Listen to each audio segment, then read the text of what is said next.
আসসালামু আলাইকুম। তো আজকে আমি আপনাদের সাথে আমার স্টোরিটা শেয়ার করব। আমার এই কন্টেন্ট ক্রিয়েশন জার্নির পিছনের যে গল্পটা আছে, কেন আমি আসলাম, আমি কে, আমি সব কিছু আপনাদের আজকে একদম ইন ডিটেলস খুলে বলবো। আপনারা অনেক কিছু শিখতে পারবেন। হ্যাঁ, আমার অভিজ্ঞতা আমি টোটাল শেয়ার করব, ধরতে পারবেন। তো দেখেন, আমার বাসা হচ্ছে ফরিদপুরে, ঠিক আছে?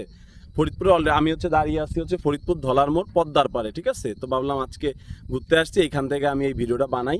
তো দেখেন, আমি 2023 সালে সাব ইন্সপেক্টরের পরীক্ষা দেয়। আমি একটা পাবলিক বিশ্ববিদ্যালয়ে পড়ালেখা করছি। তো আমার ড্রিম ছিল আমি সরকারি চাকরি করব, ঠিক আছে? ইভেন এখনও আমি এক্সাম দেই। তো তখন আমি সাব ইন্সপেক্টরে ভাইবা দিলাম। ভাইবা দেওয়ার পরে আমার জবটা হইলো না, ঠিক আছে? না হইলে, আর আমি তো একটা প্রাইভেট কোম্পানিতে জব করি ফরিদপুর শহরে। তো আমার কাছে সবসময় মনে হয় কি, আমি পাশাপাশি কিছু একটা করি, একটা হাত খরচ আসলেও তো আসবে, তাই না? তো আমি ওই এসআইতে যখন বাদ পড়লাম, তখন আমার মন মাইন্ড অনেক ভেঙে গেল। আমি পড়ালেখায় মন দিতে পারতেছিলাম না। তো তখন আমি এই কন্টেন্ট ক্রিয়েশন নিয়ে ভাবতে থাকলাম আমি কি করতে পারি, বুঝছেন? তো হঠাৎ করে আমার সামনে একটা সেলের ভিডিও আসলো, বুঝছেন, এই ইউটিউবে। যে সেলটা রাজমিস্ত্রির কাজ করে, সে এই চাইনিজদের ভয়েস ওভার করে সে ভালো একটা ইনকাম করছে। তো আমার কাছে একটা লাগলো যে এভাবে কিভাবে সম্ভব। তো আমি ওরটা বাদ দিলাম, আমি কিন্তু ওরা দেখে শুরু করি নাই, বাট দেখছি ইনকাম করা যায়। পরবর্তীতে আমি ভাবলাম যে আচ্ছা, এক কাজ করি, কিছু কার্টুন টার্টুন বানানো যায় কিনা, ঠিক আছে? এগুলো আমি নিজে ট্রাই করা শুরু করলাম, যে এআই দিয়ে ভিডিও বানাই। তারপরে মানে কোনো না কোনো জায়গায় কার্টুন নিয়ে সমস্যা হবেই, যেহেতু আমি প্রফেশনাল অ্যানিমেটর না, বুঝছেন? তো ভালো কথা, আমি কার্টুনও করলাম না, বুঝছেন? ওই ভয়েস ওভারও করলাম না, কার্টুনও করলাম না, বাট আমি মাঝে মাঝে ঘাটাঘাটি করি, ঠিক আছে? 11 ল্যাব দিয়ে কীভাবে ভয়েস ওভার করতে হয়, ঠিক আছে, কীভাবে ফ্রিতে কাজ করা যায়, আমি এগুলো নিয়ে ঘাটাঘাটি করতাম। আর জব করতেছি, মাঝে মাঝে পড়ালেখাও করতাম, বুঝছেন? আমি কিন্তু পড়ালেখা ছেড়ে দেই নাই, সরকারি চাকরির পড়ালেখা কিন্তু আমি করতাম। তো এর মধ্যে হঠাৎ করে একদিন আমার মাথায় আসলো, আচ্ছা আমি একটু ওই কোয়াইশো চাইনিজ অ্যাপের ভিতরে একটু ঢুকি। ঢোকার পরে এখন দেখলাম, আচ্ছা আমি একটু ট্রাই করি, আসলে স্কিলটা গ্রো করতে তো সমস্যা নাই, দেখি ভয়েস দিতে পারি কিনা। তো কিছু ভয়েস দেই আমি, ঠিক আছে? এখন ভয়েসে ভাই এমন বাজে ভয়েস হয়, বুঝছেন?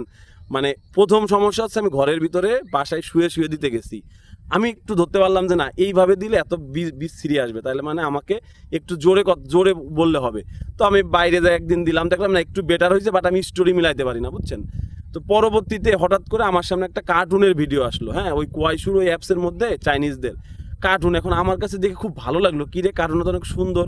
তা আমি কার্টুনের ভয়েস ওভারটা করতে পারি কিনা দেখি। হ্যাঁ, তো কার্টুন নিয়ে কাজ শুরু করলাম। ভাই এত বাজে ভয়েস দিতাম আমি, মানে আমি নিজেই অবাক হতাম যে এত খারাপ কেন। তো তখন কি করলাম, আমি একটু আইডেন্টিফাই করলাম একটা মাইক্রোফোন আমার লাগবে, এটা আমার মোবাইল কম দামি, এর জন্য কাজ হয় না। তো আমি কি করলাম, বোয়া M1 940 টাকার একটা মাইক্রোফোন কিনলাম। কেনার সাথেই দেখলাম হ্যাঁ, চেঞ্জটা অন্তত নয়েজ না নাই, আশেপাশে নয়েজ বা আমার ভয়েসের যে একটা থাকে, হ্যাঁ, একটা ক্যাচ ক্যাচ থাকে, বুঝছেন? জ্যাজ না কি বলে এটা ইংলিশ ভাষায়। তো এই জ্যাজ অথবা ক্যাচ ক্যাচ, এই মানে কেমন যেন লাগে, আপনারা দিলে বুঝবেন। তো এই জিনিসটার কারণে আপনি ভয়েস দিয়ে মজা পাবেন না। তো আমি ওই মাইক্রোফোনটা কেনার পরে আমার ভয়েসটা যখন ক্লিয়ার আসা শুরু করলো, তখন আমার আর একটু কনফিডেন্স বাড়লো, কিরে এখন তো আমি একটু ট্রাই করি। তো দিচ্ছি, হ্যাঁ। আমি না কোথাও থেকে আমি কোনো আইডিয়া পাই নাই, শুধু আমার থেকে আমার কাছে মনে হয়েছে এই কার্টুনগুলোর অনেক সাপ্লাই আছে, আমি এগুলো দিতে পারি, এবং কার্টুনের ক্ষেত্রে এডিটিংটা অনেকভাবে করা যায়, বুঝছেন? তো আমি কার্টুন নিয়ে কাজ শুরু করছি। এখন মূলত দেই ইউটিউবের শর্টসে। তো শর্টসে এখন দেখি ভিউ আসে না, আপনাদের মতো আমার অবস্থায়। আমার তো সাবস্ক্রাইবার আলা চ্যানেল নাই বলে তো ভিউ আসবে না, আমি তখন বুঝতাম না। কিন্তু এখন তো আমি আপনাদের ওই অভিজ্ঞতা থেকে বলতে পারি। তো শুনেন, আমি একটা ইউটিউব চ্যানেল কিনলাম। ওই ছেলে কি করলো ভাই, মানে অনলাইনে অনেক বাটপার, বুঝছেন? আপনি অনলাইনে যে কেনাকাটা করবেন, আপনারে আজকে দিবে, 7 দিন পরে কিন্তু আইডি নিয়ে চলে যাবে, বা পেজ নিয়ে চলে যাবে, বা ইউটিউব চ্যানেল নিয়ে যাবে। তো আমি ইউটিউব চ্যানেল কিনছি একটা কার্টুনেরই, মানে এইটুক বুদ্ধি আছে যে কার্টুনের অডিয়েন্স লাগবে আমার। কিনছি, এখন কেনার পরে ও কি করছে, ও আমি তো তখন বুঝি না ভাই কিচ্ছু, বুঝছেন? ও আমাকে এডিটর অ্যাক্সেস দিয়েছে। আমি ভাবছি আমি তো চ্যানেল পেয়ে গেছি। এখন আমি 2 দিন ভিডিও আপলোড দিয়েছি, 3 দিনের দিন ও দেখি কি নিয়ে গেছে। পরে দেখলাম আমারে রিমুভ করছে এডিটর থেকে। তখন তো বুঝছি যে ও আমার এডিটর দিয়েছিল। বাস খাইলাম। পরবর্তীতে আর একটা চ্যানেল কিনলাম। দেখেন, বাস কিন্তু মানুষ একবার খেলে সোজা হয় না।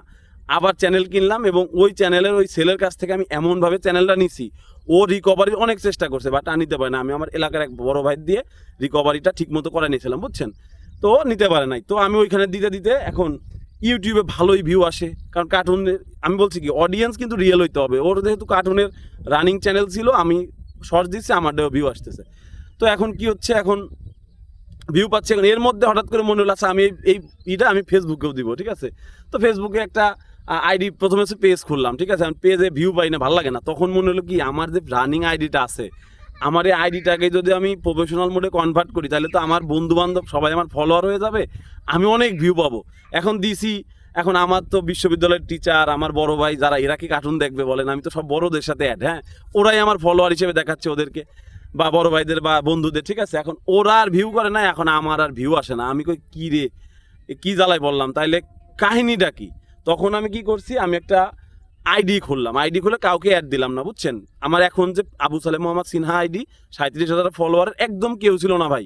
একটা টেকটিক্স আমি খাটাইছিলাম, সেটা হচ্ছে যদি পিপুল ইউ মেনোতে কোনো লোকের আসতো, আইডি আসতো যার কোলে বাচ্চা আছে অথবা বাচ্চার আছে, আমি 2-1 ফ্রেন্ড রিকোয়েস্ট মাঝে মাঝে পাঠাতাম। এছাড়া আমি কিছুই করি নাই ভাই, কাউকে আইডি দিতে হতো, লজ্জা লাগতো, কার্টুন বানাই, এটা একটা ইজ্জতের ব্যাপার না। তো তখন এই যে দেয়া শুরু করলাম, বুঝছেন। ইউটিউব হলো মেইন ডে, আমি ইউটিউব নিয়েই মূলত ঘাটাঘাটি করছি, বুঝছেন। ইউটিউব শর্টস ইনকাম করবো, এই ধান্দা ছিল। পরবর্তীতে ফেসবুকে হঠাৎ করে আমার 2 লক্ষ ভিউ চলে আসলো 3 নাম্বার ভিডিওতে। এখন আমি কিরে এত ভিউ আসলো কিভাবে? পরে আরও ভিডিও দেই, আবার ভিউ কমায় দেয়, বুঝছেন। 200-100 এরকম ভিউ দেয়, আবার 10,000 দেয়, আবার এই করতে করতে যখন আমার 1,000 রিয়েল ফলোয়ার হয়ে গেল, কার্টুন থেকেই আসলো, বুঝছেন। তখন দেখলাম আমার আর কোনো ভিডিওতে কম ভিউ দেয় না। বাট এটা মনে রাখবেন, নতুন আইডিতে মাঝে মাঝে ভিউ দেবে, মাঝে মাঝে কিন্তু ভিউ ডাউন করে দেবে। টেনশন না করে সুন্দর মতো টাইম টু টাইম আপলোড দিতে হয়। তো তারপরে কি হয়েছে, এখন আমি মনিটাইজেশনের জন্য ইউটিউবে প্রচুর খাটতেছি, আর ওই ভিডিওটাই কপি করে এনে শুধু ফেসবুকে দিতাম, ভালো করে লেখালেখিও করতাম না, বুঝছেন। শুধু ওই হ্যাশট্যাগ কার্টুন এগুলো, স্পাইডারম্যান এগুলো দিতাম, বুঝছেন। টোটাল টাইমটা আমি প্রত্যেকদিন 2 ঘন্টা 3 ঘন্টা ইউটিউবের মধ্যে খালি ঘাটাঘাটি করতাম যে কী অবস্থা, হ্যাঁ। পরবর্তীতে দেখলাম কি, হঠাৎ করে আমার ফেসবুকে আমার হচ্ছে অ্যাড অন রিলসের মনিটাইজেশন দিচ্ছে। আমি মাত্র 1,000 ফলোয়ার হয়েছে আমার, বুঝছেন। এখন ইনকামও হয়, ইনকাম হইতে হইতে $32 হইলো। এখন আমাদের দেশে যখন সরকার পতন হইলো গত বছর, ওই সময় ওই ফেসবুক বন্ধ করে দিল। আমি এখন, আমার তো নেশা হয়ে গেছে, ঈদে ডলার আসতেছে। আমি কি করছি, আমি হচ্ছে ভিপিএন মেরে আমি হচ্ছে এই ভিডিও আপলোড দিছি, হ্যাঁ। আমার অডিয়েন্স ভিডিও তো দিতে হবে।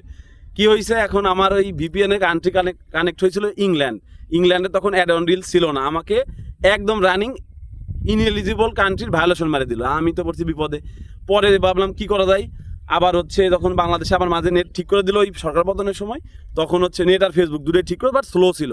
তখন লাইভ করলাম, লাইভ করার পরে 2 দিন পরে ইস্যুটা চলে যায়, বুঝলেন। পরবর্তীতে কি হয়েছে, আমার মধ্যে একটা লোভ কাজ করছে। আমি সব শেয়ার করবো বলছি, আমি এটাও বলবো, আমার লোভ কাজ করছে। আমি করছি কি, আমার আইডি দিয়ে 5টা পেজ খুলছি। ওয়াইশু থেকে শুধু কার্টুন আমি ভয়েস দিয়ে দিব হচ্ছে আমার আইডিতে, বাকি 5টা পেজে আমি কোনো ভয়েস ওভার দিব না, আমি ওদের এনে কপি পেস্ট বসাই দিব, হ্যাঁ। এখন ভাই এর মধ্যে আবার একটা ইসে ছিল হচ্ছে, একটা পেজে ওই ড্রোন ভিডিও দেখাতো, বুঝছেন। মানে পাহাড়ের উপরে মানুষজন যাচ্ছে, তা উপর দিয়ে হচ্ছে ড্রোন দিয়ে দেখাইলে সেই একটা ভিউ আমি দিচ্ছি। এখন ভিউ ভাই ঠিকই হচ্ছে, বুঝছেন। এখন আমি আবার ক্যাপশন দিচ্ছি ডেঞ্জারাস হিল, ডেঞ্জারাস স্পট, ঠিক আছে, এভাবে ইংলিশে ডেঞ্জারাস শব্দটা ইউজ করছি, আর কপি পেস্ট করে আনছি। এখন হঠাৎ করে ভাই আমার মেইন আইডিতে কানেক্টেড এন্টিটি ভায়োলেশন দেখাইতেছে। কি ইস্যু হচ্ছে যে মেইন আইডিতে দেখাচ্ছে, পেজ টেজ মনে করেন আমি কিছু ঘাটাঘাটি তখন তো বুঝতাম না, আমি তো পরে হচ্ছে অনেক ঘাটাঘাটি করার পরে এখন মোটামুটি একটু ধারণা আসছে, হ্যাঁ। তো তখন হচ্ছে ভাই 3 মাস আমার পুরো মনিটাইজেশন গায়েব। আমি মেটা ভেরিফিকেশন নিছি, নিয়ে সাপোর্টে কথা বলছি, সাপোর্টের থেকে কোনো কাজ হয় না। তারা বলে যে শোনেন, একটা জিনিসই আপনাদের বলতে পারি, আপনার সমস্যা আপনার নিজের সলিউশন করতে হবে। আপনি হচ্ছে যেই পেজ বা গ্রুপের কারণে আপনার এই সমস্যাটা হয়েছে, অবশ্যই কোনো গ্রুপ অথবা পেজের সাথে আপনি কানেক্টেড আছেন, ওই পেজটা ভায়োলেট করছে রুলস, আপনি ওইটা থেকে নিজেকে রিমুভ করে আনেন, ঠিক আছে। তো আমি কি করলাম, আমি ভাই তারপরেও পারি না, এই করি সেই করি, মাঝে মাঝে আইডি ডিঅ্যাক্টিভ করি, কিন্তু মন তো আর মানে না। মনিটাইজেশন পাইছি, ডলার ইনকাম হচ্ছিল প্রতিদিন $1 করে। তারপরে হচ্ছে অনেক অনেক সাধনা ভাই, আমার এই জীবনে সারা জীবনে এই কথাটা মনে থাকবে যে আমার মধ্যে যে কী চলতো ওই ভায়োলেশনটা, কারণ কি নিজের ভুলে খাইছে। আমি তো কারোর নিয়ম জানতাম না। অনলাইনে ম্যাক্সিমাম লোক ভাই ভুলভাল কথা কয়, বুঝছেন। আমি কারো কথা আর বিশ্বাস করি না। গোপন সেটিং অন করে ভাইরাল করে দেওয়ার যে দান্দা দেখায় না, সব মিথ্যা। নিজে কাজ করতে হয়, গ্রো করতে হয়, হয় ফেসবুক থেকে টাকা আসবে নাহলে আসবে না, শেষ। গোপন সেটিং বলতে কিছু নাই ভাই। তো পরবর্তীতে কি হয়েছে, এই ইস্যুটা আমার ঠিক 98 দিন পরে গেছিলো। তো ওদের সাপোর্ট থেকে ইংলিশে কথা বলে, বুঝছেন, কল দিয়ে। তো বলতেছে যে দেখেন আপনি ভায়োলেশন করছেন, আপনি যদি আজকে ওই ভিডিওর বা ওই যে পেজ বা গ্রুপের কারণে আপনার হচ্ছে ভায়োলেশন আসছে, ওইটা যদি এখন ডিলিট করেন, এখন আপনার আইডি ঠিক হবে না, সিস্টেম রিফ্রেশ হবে, আর মিনিমাম 3 মাসের শাস্তি আপনি পাবেন প্রথমবার। দ্বিতীয়বার যদি ভায়োলেশন করেন 6 মাস, তারপরে হচ্ছে পার্মানেন্টলি একবার আইডি হচ্ছে মনিটাইজেশন রিজেক্ট করে দেবে। তো তারপরে হচ্ছে 98 দিন পরে ঠিক হলো। এখন দেখি, আর আমি কিন্তু রেগুলার পোস্ট দিতাম, বুঝছেন, ওই ভায়োলেশনের মধ্যে ওই 3 মাসের মধ্যে আমি পোস্ট দিতাম রেগুলার। তো পোস্ট দিতে দিতে হঠাৎ করে যখন আমি মোটিভেশন আবার ব্যাক পেলাম বুঝছেন, আগে হতে $1 করে, এখন দেখি আমার প্রতিদিন $3-4 করে ইনকাম হয়। আমি তো খুব খুশি। নভেম্বর মাসের 9 তারিখে পাইলাম। তারপরে হচ্ছে নভেম্বর মাসের 12 তারিখ সকালবেলা আমি আমার বাড়ির পাশে ছোট এক ভাইস্তারে আমার বাইকে উঠাই নিয়ে এক গ্রামের মধ্যে ঘুরতে গেছি। তাই ভাবলাম দেখি তো ফেসবুকের কি অবস্থা, ঢুকে দেখি ভাই নভেম্বর মাসে আমাকে কন্টেন্ট মনিটাইজেশনের সেট আপ দিছে। ওই যে সেট আপ দিল ভাই, আমার চোখ সানাবারা হয়ে গেলো ইনকাম দেখে ভাই, ঠিক আছে। প্রতিদিন $12 $14, মানে আমার অ্যাভারেজ ইনকাম ছিল $18 করে। আমি চিন্তা করি আমি চাকরি করি, পাই হচ্ছে কয় টাকা, ঠিক আছে। আর এই জায়গাতে একদিনে 3-4 হাজার টাকা ইনকাম হচ্ছে। হ্যাঁ, কার্টুন দেয় আর ইনকাম হয়, ভালো কথা ইনকাম হচ্ছে বুঝছেন। আর যত কোয়ালিটি, আর যখন ইনকাম শুরু হয় তখন কাজও মনে করেন ভালো হয়ে যায়। আমি খুব বিফোর্ট দিই, খুব মানে আগে তো গা ছাড়া ভাব করতাম। হ্যাঁ, তো একদিন আমার $60 উঠে গেলো, একদিনের ইনকাম $60। আমি কাউরে বলতাম না ভয়ে যে ভাই কিরা আমার আইডি নিয়ে যায়, কারোর সাথে শেয়ার করি না ভাই বুঝছেন। তো মাঝে মাঝে এখন এর মধ্যে আরেকটা জিনিস শেয়ার করি আপনাদের সাথে, ঠিক আছে। সেটা হচ্ছে আমার ব্যাংকে টাকা ঢোকা নিয়ে। তো আমার ব্যাংকে যেদিন টাকা ঢুকবে প্রথম মাসের বিল 41,000 টাকা, সো সেই টাকাটা হচ্ছে আপনার ব্যাংকে আর ঢোকে না বুঝছেন। 21 তারিখে পে করছে, ডিসেম্বরের 21 তারিখে। আর জানুয়ারি মাসের 7-8 তারিখ হয়ে যায়, আসে না। তারপরে আমার মেজাজ খারাপ হয়ে গেছে। ইস্টার্ন ব্যাংকে গেছি, তারা বলে যে ভাই আপনার নামে কোনো টাকা আসে না। ফেসবুক আবার কোনো কোম্পানি হলো নাকি, ওরা কি টাকা দেয়? আমি কই আরে মিয়া ডলার পাঠাইছে, আপনি কি বলেন? আমার উপর রাগ টাগ দেখাইছে বুঝছেন। তো ভালো কথা, মন টন খারাপ করে দৌড় ওগের করবো না। এক জায়গায় খোঁজ পাইলাম ইসলামী ব্যাংকে 3-4 দিনের মধ্যে টাকা দিয়ে দেয় ডলার পাঠাইলে বুঝছেন, রেমিটেন্স।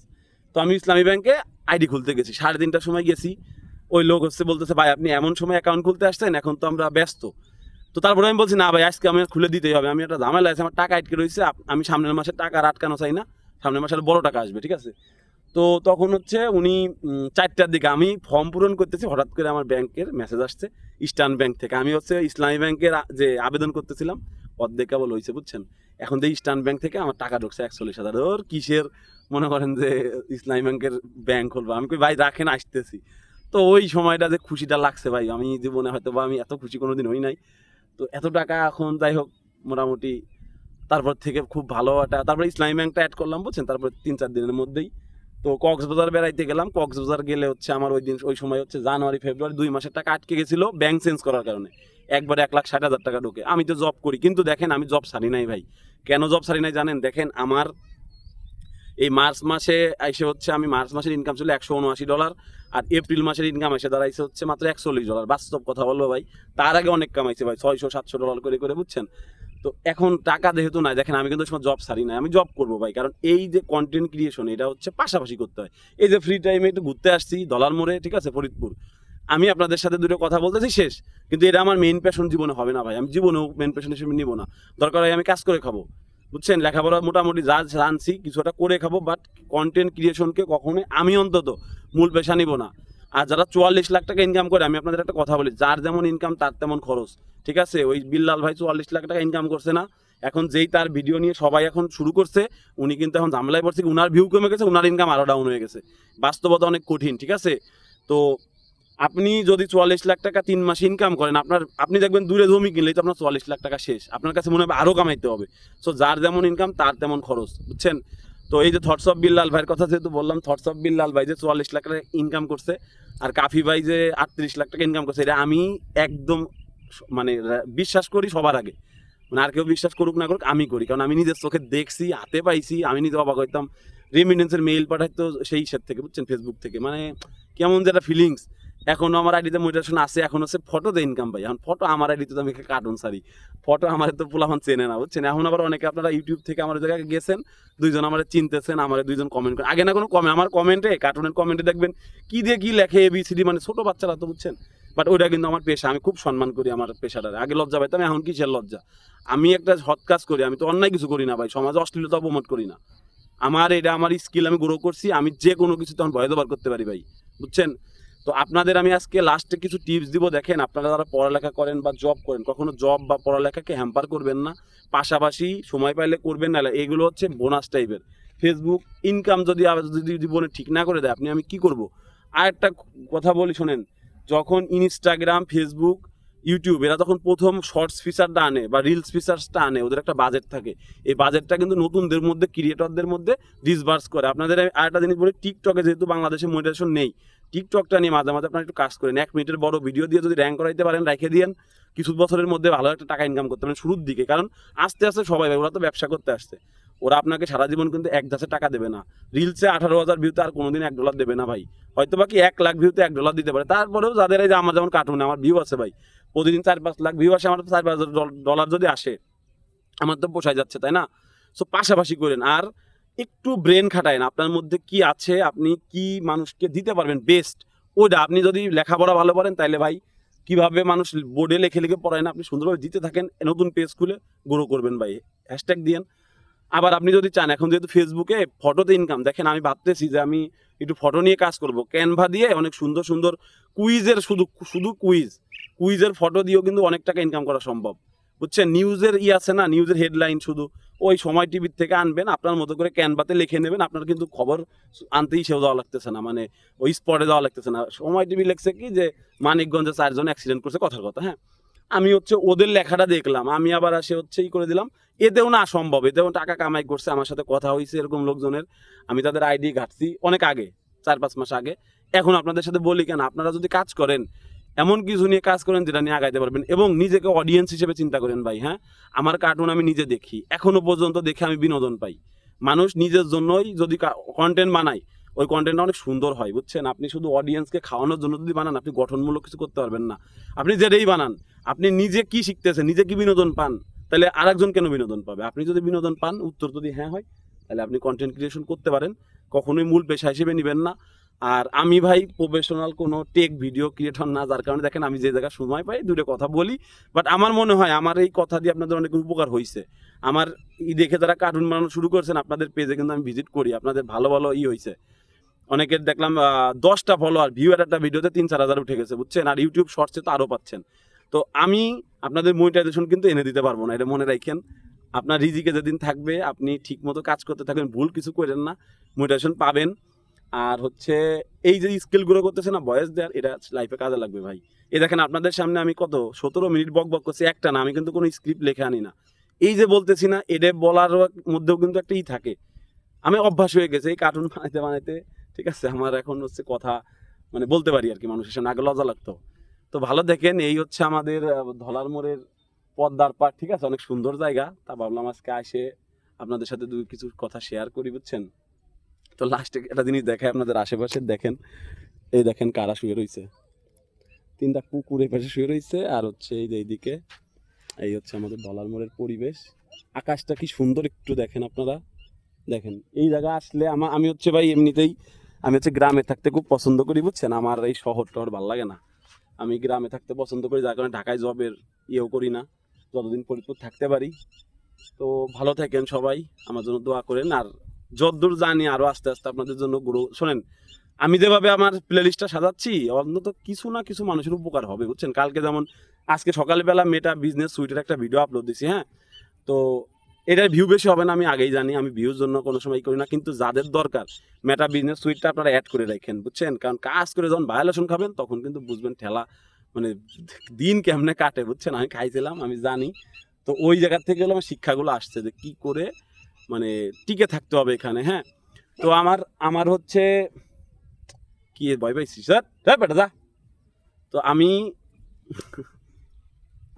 ভাই শোনেন, আমি প্রফেশনাল কোনো ভিডিও ক্রিয়েটর না, আমি একদম সাধারণ একটা মানুষ, ঠিক আছে? আপনাদের সাথে ভাই ব্রাদার হিসেবে থাকতে চাই, সহজ সরল সোজাভাবে, ঠিক আছে?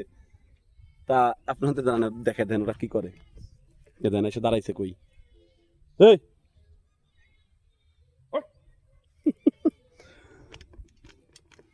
তো ভালো দেখেন সবাই, আমার জন্য দোয়া করেন, আপনাদের জন্য শুভকামনা। আসসালামু আলাইকুম।